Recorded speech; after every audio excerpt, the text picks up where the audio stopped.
EVM के खिलाफ, BJP के खिलाफ 15,000 शिकायत चुनाव आयोग में गई है। टोटल ईवीएम को लेकर शिकायत है। कहीं कूड़ेदान में ईवीएम मिलती हैं, कहीं जब वोटिंग काउंटिंग होती है जब बताया गया भी मशीन गर्म है, जबकि वो इतने देर के बाद ठंडी हो जाती है मशीनें। इसका मतलब उसमें किसी ना किसी प्रकार की मैनिपुलेटिंग हो रही है। जिस समय ये ईवीएम कांग्रेस लेके आई थी उस समय बीजेपी का बहुत कड़ा विरोध हुआ था ईवीएम को लेके, सबको मालूम है।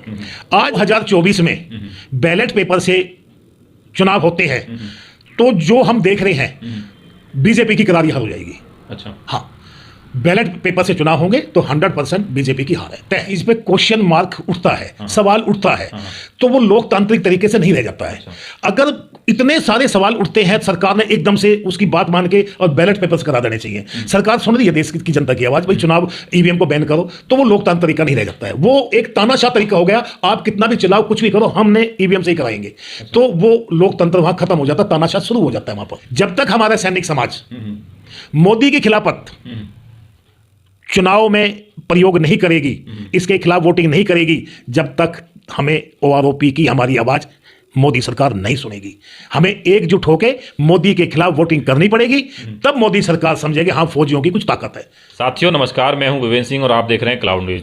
हमारे साथ हैं सुरेंद्र पहलवान जी, पूर्व सैनिक हैं, और जो 20 फरवरी से जो आंदोलन चल रहा था सैनिकों का और बड़ी बड़ी रैलियां हुई सैनिकों की, उसके ये मुख्य सूत्रधार हैं, क्योंकि इन्हीं के अथक प्रयासों से हुई।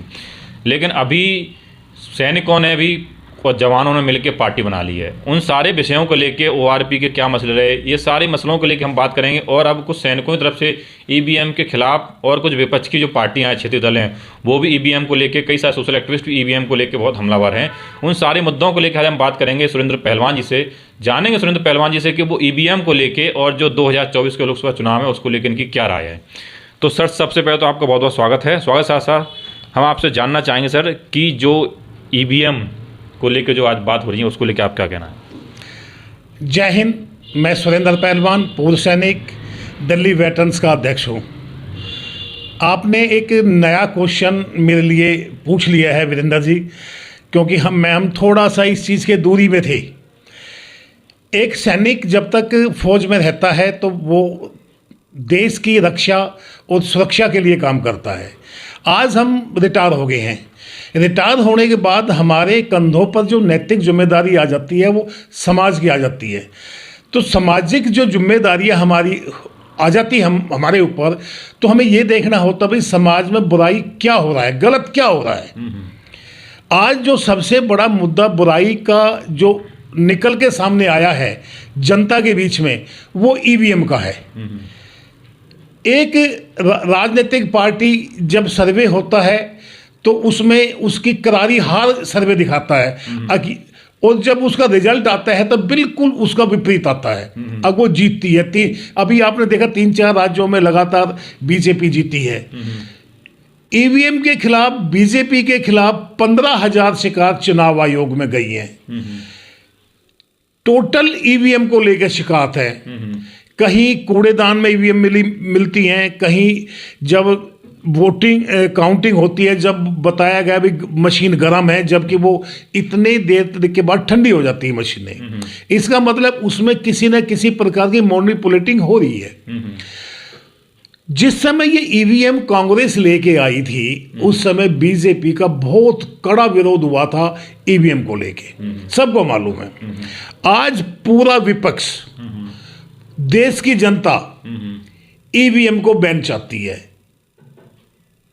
तो सरकार इसको बैन करके बैलेट पर चुनाव क्यों नहीं कराना चाहती है? ये बहुत बड़ा मुद्दा है। प्रेजेंट सरकार को क्या इंटरेस्ट है जब देश की जनता, विपक्ष सभी ये चाह रहे भाई ईवीएम को बंद करके बैलेट पेपर चुनाव होने चाहिए।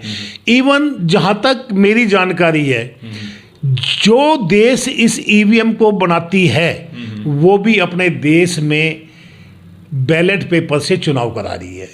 तो हिंदुस्तान में ईवीएम को क्यों लागू कर रहे हैं? क्यों लोकतंत्र के साथ खिलवाड़ किया जा रहा है? एक मजबूत लोकतंत्र जभी होगा जब निष्पक्ष चुनाव होंगे।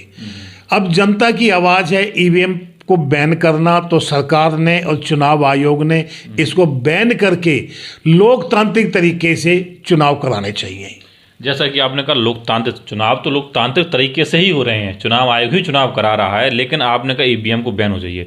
लेकिन जो पार्टी ईवीएम को लेके आई थी और मुख्य विपक्ष की पार्टी है कांग्रेस की तरफ से ऐसा कोई बयान नहीं। इंडिया अलायंस में भी जब लास्ट में प्रेस कॉन्फ्रेंस हुई तो उनसे पूछा गया था खड़गे से कि ईवीएम को लेके आपका क्या कहना है, तो उन्होंने भी उस पर कुछ कहने से बचे। लेकिन जो मुख्य पार्टी विपक्ष की और क्षेत्र तो विरोध कर रहे हैं ईवीएम का, लेकिन कांग्रेस तरफ से अभी तो ऐसा कोई ऑफिशियल बयान नहीं आया है। इसको आप किस तरह से देखते हैं? देखिए, अगर किसी चीज पे क्वेश्चन मार्क उठता है, सवाल उठता है, तो वो लोकतांत्रिक तरीके से नहीं रह जाता है। अगर इतने सारे सवाल उठते हैं, सरकार ने एकदम से उसकी बात मान के और बैलेट पेपर्स करा देने चाहिए। सरकार सुन रही है देश की जनता की आवाज़, भाई चुनाव ईवीएम को बैन करो, तो वो लोकतांत्रिक तरीका नहीं रह जाता है, वो एक तानाशाह तरीका हो गया। आप कितना भी चलाओ, कुछ भी करो, हमने ईवीएम से ही कराएंगे। तो वो लोकतंत्र वहाँ खत्म हो जाता, तानाशाह शुरू हो जाता है वहाँ पर। खाड़के जी का, अभी खाड़के जी, मैं कांग्रेस तो हूँ नहीं, अब उनकी क्या मंशा है, क्या सोच है उनकी, क्या विचार हैं उनके, उसके बारे में तो कुछ रिप्लाई दे नहीं सकता। अब मेरा मानना यह है, कांग्रेस ने सबसे पहले और सबसे ज़्यादा ऊंची आवाज़ में आवाज़ उठानी चाहिए, ईवीएम को बैन करो। जब कांग्रेस इसके खिलाफ आवाज़ उठाएगी तो मेरा मानना है कि ईवीएम बैन होगी।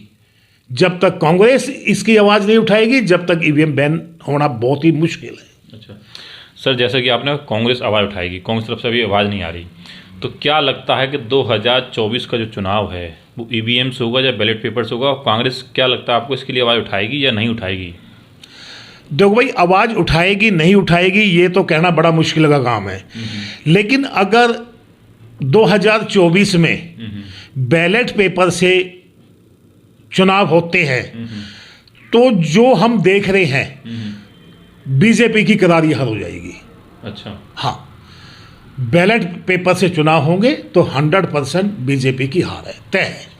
अच्छा, आप जो पूर्व सैनिक हैं, 2024 में क्या आप लोगों के मुद्दे रहेंगे? किन मुद्दों, आपका ORP 1 रैंक 1 पेंशन का जो मुद्दा चल रहा है उसको लेके आप लोगों की क्या राय, क्या कौन से मुद्दे साथ, किस पार्टी के साथ जाना चाहेंगे आप? देखिए, अभी ऐसा कोई वो निश्चित नहीं है, सब अपने स्वतंत्र हैं और सभी सैनिक भी स्वतंत्र, कौन किस पार्टी को वोट देगा ये कहना बड़ा मुश्किल है फौजियों के लिए। भाई इंडिविजुअल किसी एक पार्टी के, हम इंडिविजुअल कोई भी किसी एक पार्टी का नहीं है। आपका तो कुछ मुद्दे होंगे सैनिकों के। हाँ, जैसे 2013 में मोदी जी ने 1 रैंक 1 पेंशन का वादा किया था, लेकिन जो पूर्व सैनिक हैं, स्पेशल जवान जेसीओ, वे ठगे गए हैं। अच्छा, जो OROP मिलनी चाहिए थी जवान जेसीओ को, वो नहीं मिली। जो MSP जवान जेसीओ की थी वो सरकार ने नहीं दी। और आज 20 फरवरी से हम धरने में बैठे हुए हैं और सरकार का कोई भी नुमाइंदा आकर नहीं पूछा अब भाई तुम क्यों बैठे हुए हैं। इवन एक संगठन ने पिछले महीना रेल रोको आंदोलन भी किया था, थोड़ा सा छोटा सा, लेकिन सरकार की कानों पे जून नहीं रेंग रही है। उसका सबसे बड़ा मेन कारण यही है, अब वो राज्यों में चुनाव जीत रही है।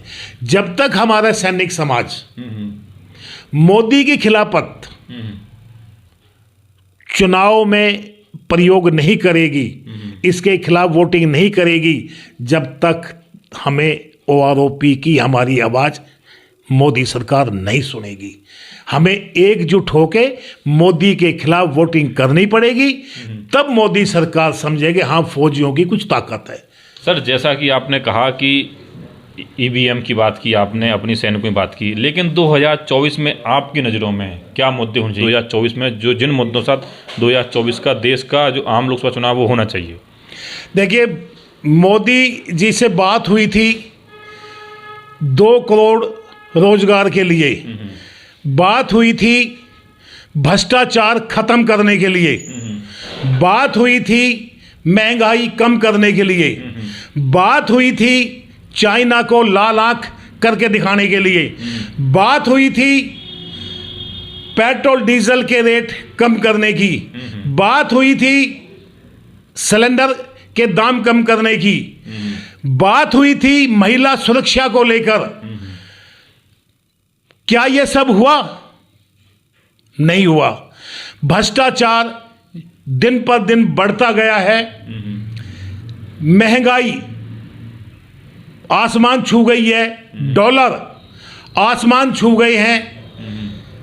वो सारे मुद्दे जो चुनाव से पहले मोदी जी कह रहे थे वे कहां गए? आज धर्म की राजनीति, धर्म के अंदर राष्ट्रवाद को मिला दिया, हिंदू मुसलमान की राजनीति। अगर हिंदू मुसलमान से भी बात नहीं बनती है तो पाकिस्तान को बीच में ले आते हैं। बात बात गैर कहते कांग्रेस जीतेगी तो पाकिस्तान में बम फूटेंगे। ये चीज मैं सरकार से हाथ जोड़कर विनती करता हूं, इन चीजों को बंद करें। पूरी देश की जनता समझ चुकी है ये नाटकबाजी के अलावा और कुछ नहीं है। धर्म की राजनीति छोड़ के मुद्दों की राजनीति करें, राष्ट्र निर्माण की राजनीति करें। एक राष्ट्र विक्रेता की जो एक चैन बनाई आपने, हर जो सरकारी महकमे थे वे अंडानी और अंबानी को बेचते चले गए।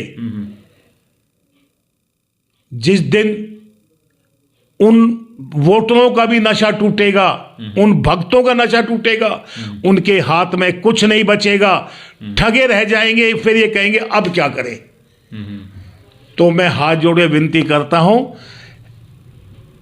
इस सरकार को वापिस भेजें, मोदी जी का थैला उनके हाथ में देकर बाहर भेजें और एक राष्ट्र निर्माण के लिए, एक लोकतंत्र को जीवित रखने के लिए पार्टी को वोट करें जो लोकतंत्र के लिए काम करे, राष्ट्र निर्माण के लिए काम करे। जय हिंद, वंदे मातरम। तो ये थे हमारे साथ सुरेंद्र पहलवान जी। इन्होंने कहा कि राष्ट्र निर्माण के लिए युवा और इस देश के लोग वोट करें, क्योंकि जो रोजगार की बात, 2 करोड़ रोजगार की बात हुई थी, महंगाई की बात हुई थी, भ्रष्टाचार की बात हुई थी, उस पर बात नहीं हो रही। जो रोजगार की बात करे, महंगाई की बात करे, उस पार्टी को वोट दें। और इन्होंने कहा कि अगर आज बैलेट पेपर चुनाव होते हैं इस देश में तो इस बीजेपी सरकार नहीं बनेगी, करारी हार होगी।